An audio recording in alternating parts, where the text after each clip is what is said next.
Welcome to the Probate Nation. My name is Richard Ruddy, and I am the host of the program. Probate is a process to transfer the title or ownership of probate assets to the beneficiary of a deceased person. Not all assets are probate assets, and there are different types of probate, some simple, others more complicated. Like a journey on a slow-moving steam engine train, probate of an estate has a beginning, several stops along the way, and at the end of the trip, the balance of the probate assets remaining are delivered to the decedent's beneficiaries. Some probate train rides are short, while other probates seem to never end. We have done several shows on how to deal with various assets in probate. Today we begin focusing on an asset that has only recently become an issue, and that is called digital assets. From online banking and brokerage statements to bill pay to Facebook and more, these are but some of the many digital assets that are now have to be dealt with in the course of probating an estate. As we will see from the discussion today, the challenges is on many fronts, from the service providers holding the digital assets to the state and federal laws, or lack thereof, that regulate these assets and your access to them as the executor of an estate. Our guests today are two executives from Sensei Enterprises, a national Northern Virginia business that helps others, including estate executors, deal with these digital assets. They are here to provide guidance and share their experience and advice on dealing with digital assets in the course of probate. Sharon Nelson is the president of Sensei Enterprises, a digital forensic information security and information technology firm in Fairfax, Virginia. She is a frequent author and speaker on legal technology, information security, and electronic evidence topics, including the noted electronic evidence blog, Ride the Lightning. Sharon also is co-host with our next guest, John Simic, of the Legal Talk Network podcast series called Digital Edge, Lawyers and Technology, as well as Digital Detectives. She was president of the Virginia State Bar and a past president of the Fairfax Law Foundation. John Simic is vice president of Sensei Enterprises. John is a digital forensic technologist and has testified as an expert witness throughout the United States. He holds several prestigious certificates, including the CISSP and the ENCE certifications, in addition to multiple other technical certs. He is co-host of the Legal Talk Network podcast, Digital Detectives, and frequent author and speaker on legal technology, information security, and electronic evidence topics. Sharon and John, thanks for joining us. Well, thanks for having us.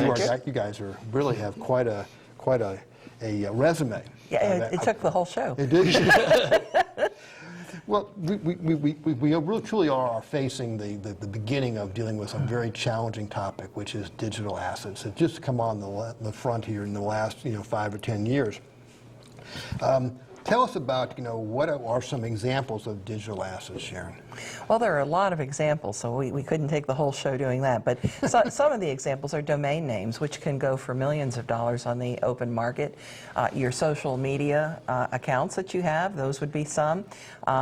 For instance, Leonard Bernstein, who many people will remember as a very famous composer, he wrote an autobiography called Blue Ink, which is undoubtedly worth a fortune, but he encrypted it with a password, and so nobody has ever been able to decrypt it. Oh my goodness gracious. So that's one of the most famous legendary things about you have to record your password somewhere, because we still can't get to that manuscript. Oh my goodness. And then there are accounts that you might have, bank accounts, a stock brokerage account, maybe you have ways to pay your bills online, things like that. So they're not exactly digital assets per se, but they are digital assets in that they lead to a conventional asset like a bank account or a stock brokerage account. And sometimes without knowledge of the online ID and password, you have no clue where to go.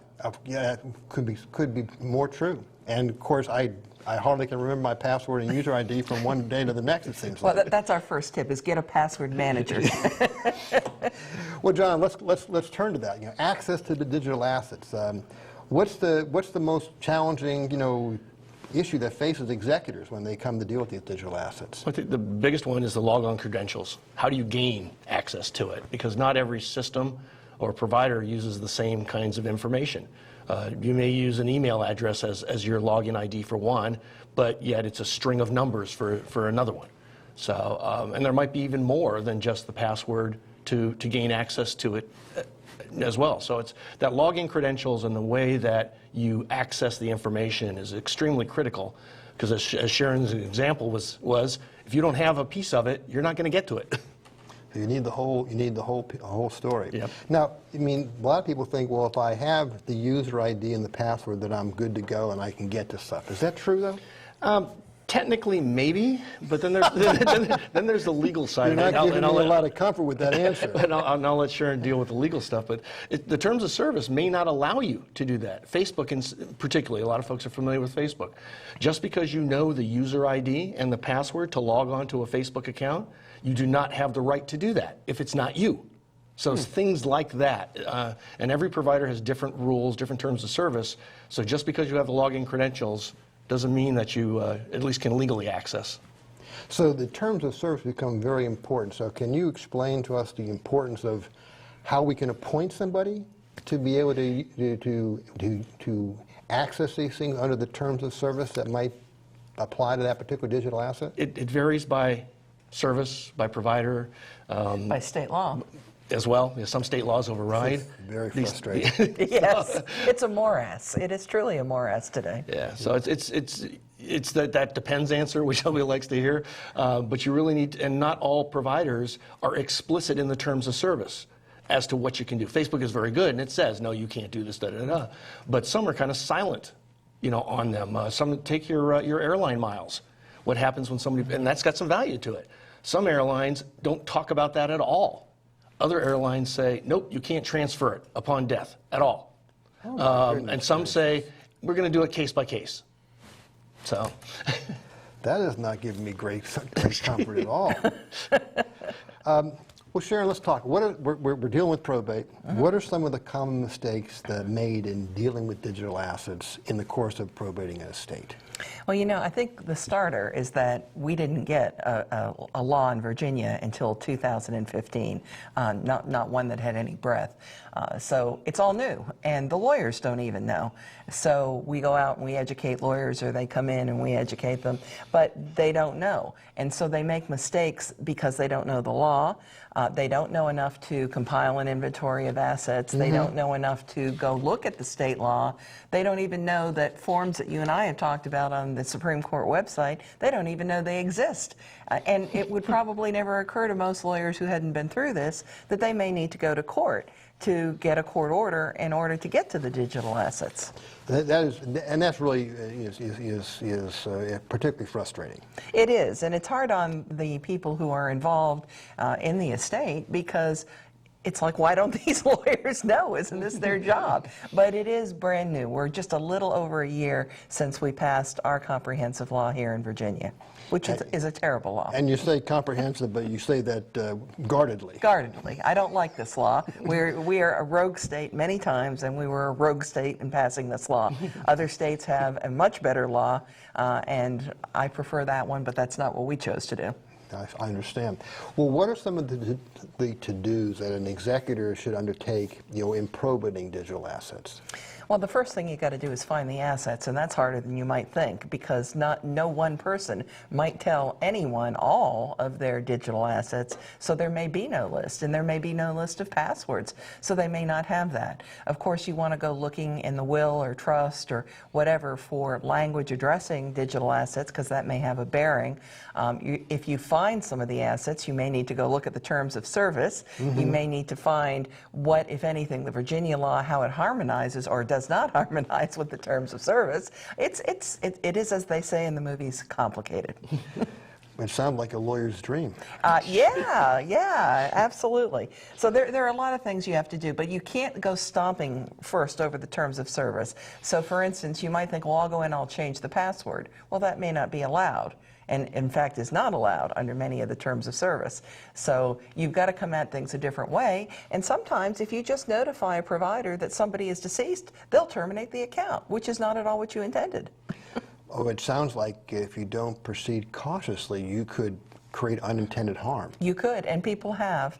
There was one family that had a son who was in the service, and he was killed, and Facebook held on to his account for more than a year while they battled through the court system in order to get his communications, because they wouldn't give them to him, so they just shut the account down, and they were very distraught. And here in Virginia, the origin of our own law was a boy in high school who was probably bullied, and his parents wanted the content, and the provider would not give them the content to see why he committed suicide with one of the family shotguns. They were farmers, and he was a straight A student, and they couldn't understand, but thought maybe it had something to do with bullying. And so Eric Rash was his name, and the law was kind of precipitated by his untimely death. Oh, that's so sad. Well, at least there's a law that's in place. And that's the law you're referring to, is this Privacy Expectation Afterlife and Choices Act, which is the one that was passed in 2015. You know, because digital assets are so new and the rules to deal with them are not settled, you know, do people have to go to court a lot to get this sorted out? In Virginia. The other states have passed the revised Uniform Fiduciary Access to Digital Assets Act. It's now been passed or is pending in some 32 states. We did not choose to go that route. That is a much more liberal, non-lawyer involved law. In this one, unless you feel competent to deal with some of these forms and go to court and get a court order, a lot of people are going to feel compelled to get an attorney. And, you know, a lot of folks, if they're going to go to court to get a court order, they're not going without a lawyer.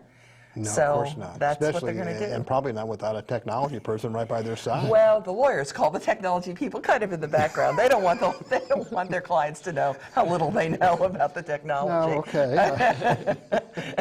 We don't end up in court. Well, John, this sounds like just a train wreck that for a lot of people. So let's talk about planning opportunities. You know, and given all these challenges, what are some of the things that people can do to get out ahead of this thing so that when someone does pass away, that they can get to these assets and preserve these assets? Well, I think, you know, Sharon talked about password managers. I think we're at the point now where pretty much everybody has to have one, and for those folks that don't know what a password manager is, it basically is a database that's encrypted that holds all of your logon credentials, a lot of your sensitive, confidential information. It's unlocked using one very strong master passphrase, password that you create. And there's a lot of different vendors that have tools that are out there. Some are in the cloud, some are loaded on your local computer, things like that. Some have different capabilities to them. But I think that's probably the first piece in planning, because things change all the time, you know, and I'm sure when your bank account, when you log on every 30 days, 90 days, whatever, you're forced to change it. They forced me. So Absolutely. if you put that into a document somewhere, and then 3 years later or whatever, you become incapacitated or pass away, nobody's going to know what that was. Except unless you have given them the master password to a If you have a trusted- password manager. and you have a trusted third party, an Yeah. attorney, whatever, who has the password to get into the password manager, which you must faithfully update. Right, you should always update that. But the other, That word is faithfully updated. well, every time you change something, you change a password, or you change a login, or you create a new account, or all of a sudden you sign up for some new service, you should make sure that your password manager is updated as well with all those credentials. In addition to that, you should always put in what the answer to the security questions are for resets. Yes. Oh, yes. Now, not all password managers have that ability to put questions and things like that. So that's, I think, the starting point. Because even if you don't do a proper inventory of what digital assets a particular person might have, because over time they opened up a photo sharing place, and so now they've uploaded all their pictures or whatever, and you never knew that before. If you have access to the password manager, you would see that in there. So even though you didn't inventory it, you know that you need to go potentially investigate it. So you would think that people would be more inclined to record it, because they're going to record it someplace. And if they get in the habit of recording it in one of these password managing softwares, at least we have one place they know it will always go to, even if the manual inventory is not being updated. Yes, and I correct. think that's the key. Yeah, that's a very good idea. Master passwords, let's just talk for that for a second. You know, I mean, it can't be, you know, your birth date and that's it, right? No, So no. And how many digits should people have? So I hear all kind of crazy. It's changed. it's changed recently. Just recently. Yeah. Minimum is 14, but length is more important than complexity. So the longer you can do, the better off you are. Maybe remember some song lyric, a movie line or whatever, and then every time, and then follow it with a symbol or something, you know, something like that. Interesting. And then you can use that as a master passphrase. Do these password managers actually recommend They can. They can do that. Yep. Very interesting. But people used to think they needed all the special characters and so forth. That is no longer true. Complexity is not as important as sheer Length. bloody length. Yeah. So they talk about you having sometimes 128 characters, but you don't need to have that many. No. Currently, the NIST... Not unless you know the whole lyrics, right? Well, the NIST recommendation currently ranges from 14 to 64. Okay. But people are not generally going to do 64, nor do we believe they need to do that many. But certainly, for important passwords, you're going to want to do 14 or more. 14 or more. But if you can remember some of these passphrases, that's the most important thing. Yeah. Sure. Louis, I think this is the beginning of a beautiful friendship. Right, you get those things. Well, now, in preparing for the show, I became informed about this thing called the Virtual Asset Instruction Letter. Okay, so what is that? VAIL, V-A-I-L, Virtual Asset Instruction Letter, is a document. Think of it as like your will, right? You have your will, and in your will, you put down things that you want. You want your daughter to have such and such a piece of jewelry or whatever. So you've defined what you're going to do. The Virtual Asset Instruction Letter is a similar thing, but for your digital assets. Okay. So you tell whoever, and it doesn't have to be the same person that's your executor. You can choose someone different, maybe that's more technologically capable, to be that person. And that letter tends to be an inventory of your digital assets and what you want to do with them. My email account, I don't want you to do anything with it, but delete everything. The pictures in my whatever, I want you to print all of those things, put them in an album and give them to my brother-in-law or whatever. So you define what you want to do for each one of your digital assets, assuming they have the legal right to do that. Now, is that something that then people could, like I know in Virginia we have the ability to reference a memorandum to dispose of your tangible personal property. So I'm wondering if we can also reference that Virtual Asset Instruction Letter as also a tool to dispose of. I would think so. I would think you could. And you could also have your own digital executor, which more and more people are choosing, because you might trust your brother, but maybe your brother is of a certain age where he's not the right person to make decisions about digital assets, and your spendthrift son, you may not want to give money to, but boy, he knows about digital assets. So he might be the one to help with some of that, and that's what a lot of people are doing. They're moving in that direction of naming someone different as the digital executor. Very interesting, the digital executor. Okay, and is that someone that is named inside of that Virtual Asset Instruction Letter, or is that also In the will, the will or the trust. In the will or yeah. trust, okay. Typically, that's where it And that's goes. where you'd reference then the instruction letter as well. Correct. It's a very good suggestion, and folks should keep that in mind. Well, we're all in the cyberspace and so on, but any need for paper records anymore? There's two schools of thought on that. A lot of folks are trying to get you out of the paper world, and if you want to maintain paper invoices or statements or whatever, some will even charge you an additional fee to do that. But if you don't, this gets back to that whole asset listing thing. If you don't know that it doesn't exist, then you can't deal with it.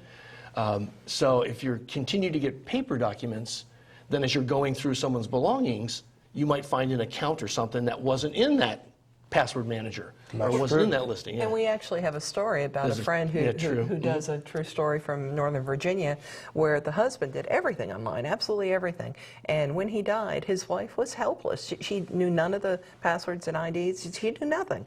And so bills started to rack up, penalties were applied. They didn't know where to go, and they hadn't been getting paper. He had declined paper. So she ended up actually paying her lawyer a lot more than she should have. Plus, she had all these penalties. Her credit rating was impacted. Oh, my goodness. So there's a lot more beyond just the digital world itself. If you take away the paper completely, maybe it will be much harder to find out what debts are owed or what assets exist. So this is truly, again, this is the cutting edge of assets that people have not really considered in the past that we really need to get on top of. And again, I know we commented when we were talking beforehand about the old people don't do that much with digital assets, but you reminded me that all these grandparents are now on Facebook. That's right. Yeah. Following all their grandkids all over the country and all over the world because they can't travel, but they can see them on Facebook. Well, and your friend Sharon is a grandmother of 8, and you know how active I am online and how many digital assets I own. So I better keep track of them. You've got me by 5. I only have 3 grandchildren. And my wife's in charge of the digital universe as far as we're concerned. At your house. Absolutely true. Are there any tools for someone to actually assess, just how they're doing as far as the digital assets? Whether what they have in place is adequate. There's a lot of resources that are out there. One website in particular, millennial.com, it's almost like a questionnaire. So the problem with most folks is they don't realize that something's a digital asset. They're using a service or they're saving something to the cloud or whatever it is on their in their accounts or whatever, their storage accounts, but they don't realize that there's value to that. And what these tools do is they basically jog your memory. So you walk through, they ask you these questions. Do you do this kind of stuff? Do you have email? Do you save your attachments? Where do you put them? Things like that. Do you compose music? Do you Right. write manuscripts or screenplays or any of those things? Those are all assets that may only be digital. They may not exist in paper. But there's a lot of other references, as well, and sites, websites that do what's called digital asset management. So, damn sites. Okay. That's what it is. This is a family show, John. But there's books. But that's what it's called. DAM. DAM, digital asset management. But there's reference books and all kinds of things like that to help you do that. The real challenge, though, is that there's so many new companies that pop up, new services, and we're so volatile in the types of services that are available. We really don't know. Facebook is just over 10 years old now, so it hasn't been around a long time. Yeah, it's true. It's true. Well, I want to say that we will post that the website for Millennium on screen, and I want to tell you that I did go ahead and do the little questionnaire. So I flunked. So I'm not surprised. I didn't think it was a test, though. well, I consider myself to have failed, but I read it with great interest because it's very instructive, and I can say it does jog your memory about stuff that you don't really think about being a digital asset. Well, that one of our most popular presentations is when you die, will your digital assets go to hell? and we do that at least 4 or 5 times a year, and because that's really a problem. If people don't know how to deal with them, then they may really be up a creek, as they say. Yeah, that really is true. Well, look, we've really covered a lot of stuff in a very short period of time. Again, it's like having a conversation in the porch of your house. Talk now, for our viewers and some closing thoughts and comments, some recommendations about how to deal with these digital assets, how to plan for it, and so on. You've got different perspectives, and let's talk from the legal perspective first. Well, from a legal perspective, I think it's good to set up an appointment with whoever you're using for your will or trust or whatever, and go through and make sure that this is a person who knows, because even 2 years ago, almost no one knew. And today, I still think many don't know. So if you talk to somebody, and this is somebody who's planning for your estate, and you ask them about digital assets and a digital asset inventory, and they do the Jackie Gleason version of humana, humana, humana, I mean, you may need to see another attorney, because especially if you know you have significant digital assets that you need to prepare for your estate. So that is really, I think, one of the biggest one, and that and the password manager, and making sure that somebody you trust has, and hopefully will outlive you, has that ultimate passphrase. Many people do give it to their lawyers, and that's probably wise, and they often give it to their spouse, which is also okay, and that gives you 2 sources. Okay. John, from a technology standpoint. I think key, as we've talked already about it, is password managers, and putting all kinds of information within that encrypted vault to help, because you may need to reset passwords, so you may need answers to those secret questions, those types of things. But the other challenge that you have, too, from a technology perspective is we should be doing things, like 2-factor authentication, where you might get a text message when you log on at the same time. Well, the challenge there is, where is that phone? So if you need to reset something and they send that text message, do you have that telephone? Is the service still active? Biometric fingerprints. If you're an iPhone and you've configured it for biometrics, Do you know the password to bypass that fingerprint? Because if someone's deceased, how are you going to get their fingerprint to unlock that phone? This sounds like a case for CSI. Well, that's what I do, Richard. I can't let him watch it because he screams at the TV. That's not possible. That is not possible. Well, guys, look, thank you so much for coming by and visiting with us. You know, this has been just great and great information and a great public service to the folks across Northern Virginia. So, again, thank you for taking the time. Oh, we had a good time. Yeah, thanks Thank for you. asking. I did as well. You know, without a doubt, you know, probate can be complicated and confusing. As you navigate your way from the local probate office after getting qualified and begin the process of identifying and marshaling the assets of the decedent, there is a bundle of new assets you now must consider called digital assets.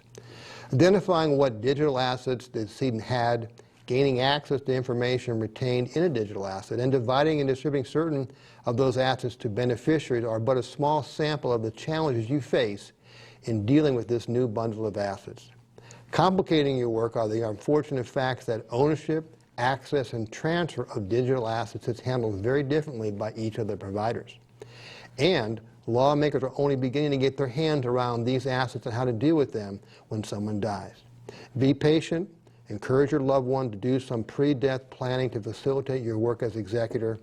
Work with an estate attorney who recognizes the challenges and get assistance from a tech professional who understands digital assets and can guide you through these challenges. In time, this will all become easier to deal with as problems pop up and are resolved, and everyone comes to appreciate and agree on what needs to be done to allow all of this to move smoothly through probate. But for now, the probate train ride may be a bit bumpy when you are dealing with digital assets. This brings us to the conclusion of our show tonight. Hope it was informative. Replays of the show can be viewed on the Probate Nation website. On behalf of myself and the Probate Nation, thank you for visiting with us.